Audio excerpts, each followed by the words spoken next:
All right, so there were two major developments this week on the energy front in South Carolina. Now, both of these stories were exclusively reported by FITSNews.com, and they matter because they involve how much you're going to be paying for electricity. And I wish I had good news for you, people. I really do. What was it Eddie Vedder once saying? I wish I was a messenger and all the news was good. Well, I'm a messenger. Unfortunately, this week, I got bad tidings for you.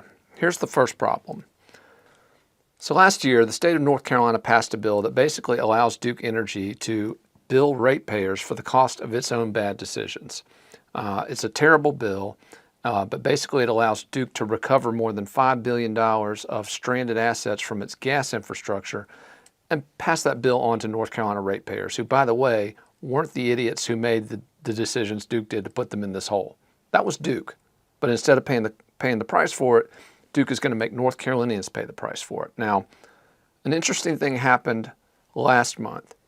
Duke came to the South Carolina Public Service Commission and said, hey, guess what? North Carolina can't really pay for all of that. It's just too big of a bill. We're going to need South Carolina to chip in a few billion as well. And basically asked our Public Service Commission, which, by the way, is one of the entities that plunged the state into the Nukegate disaster several years ago. They asked the South Carolina Public Service Commission, why don't you join with North Carolina to implement, partner, collaborate with North Carolina on this bill? So to get this straight for everybody listening, North Carolina passes a bill. South Carolina is now on the hook for it. Well, we exclusively reported on this last month and said, hell to the no. Hell to the no. We're not going to stand for that. We're going to expose this. We're going to challenge South Carolina leaders to stand up against Duke. Now, unfortunately, getting South Carolina leaders to stand up against Duke has been a bit problematic because basically the governor of South Carolina is kind of like a sock puppet for Duke. I mean, they just kind of, that maneuver. And whatever they tell him to say, he says. Henry McMaster, he's basically a sock puppet for Duke. So didn't get any leadership from him. Obviously, we didn't get any leadership from the South Carolina General Assembly, which basically does what Duke tells them to do as well. But, and I couldn't believe it when I saw this, because this hardly ever happens in my line of work. An opinion was issued this week by the Office of South Carolina Attorney General Alan Wilson, again, exclusively reported on earlier this week by FITSNews, which basically told Duke, guess what? There's something called taxation without representation. In fact, it was what the colonists said to King George III back prior to the War for American Independence. Don't tax us unless we're represented. So the Solicitor General of South Carolina, Bob Cook, wrote an opinion that basically said this is unconstitutional. South Carolina is not going to go along with this. And this opinion is tremendously significant because it puts, again, sock puppet governor, Public Service Commission, and the General Assembly in a huge box. Huge box, because now if they go along with Duke Energy's proposal to bill them for the North Carolina ratepayer bill, if they try to charge us for the North Carolina bill, now they've got an Attorney General's opinion to go up against. So this is a very significant development on the energy front, and it was, again, very surprising but very positive to see a public official, for once, stand up to one of these powerful utilities and say, guess what? Not on our watch. So again, I want you to check out FITSNews.com for that story. Check out the opinion by the Attorney General. Again, it's a huge development on the energy front, but again, we need more people to stand up to these big utilities. Need more people to come in and bring this sort of, again, pro-taxpayer passion, because right now, most of the elected officials in the Palmetto State, their modus operandi is to bend over. So the other big energy story this week is from our other neighboring state, Georgia. Now in Georgia, a decision was made a few years ago at the time that South Carolina abandoned the construction of a pair of next-generation nuclear reactors.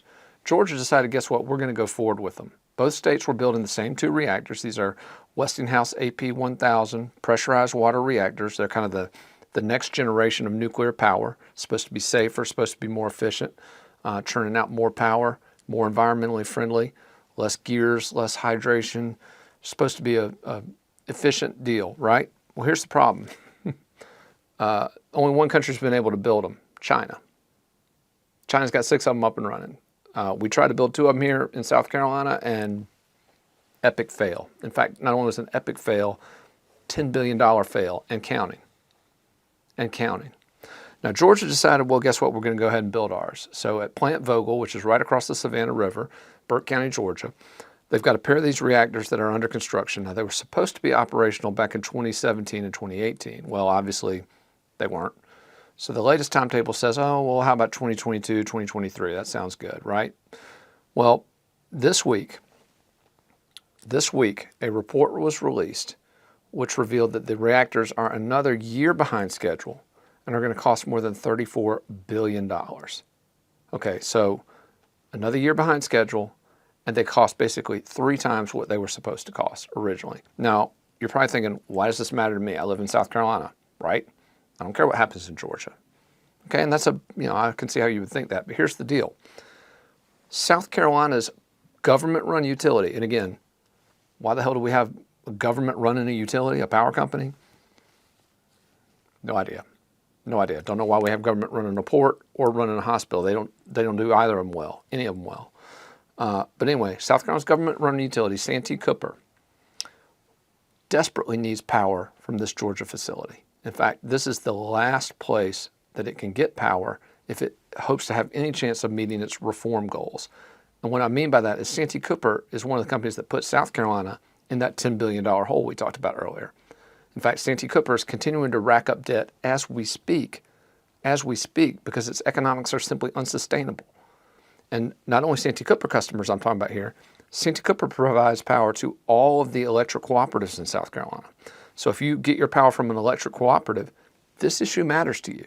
If you're a Santee Cooper customer or a co-op customer, what happens across the river in Georgia is a big deal to you, because if this plant doesn't come online, and doesn't come online soon, your Santee Cooper bill, that's right.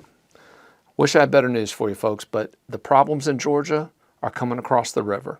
And the reason they're coming across the river is that South Carolina lawmakers have refused to get the state out of the energy business. Again, what business of government is it to run a utility, to provide power? It's not, unless we're in a Soviet republic, which some would argue South Carolina is.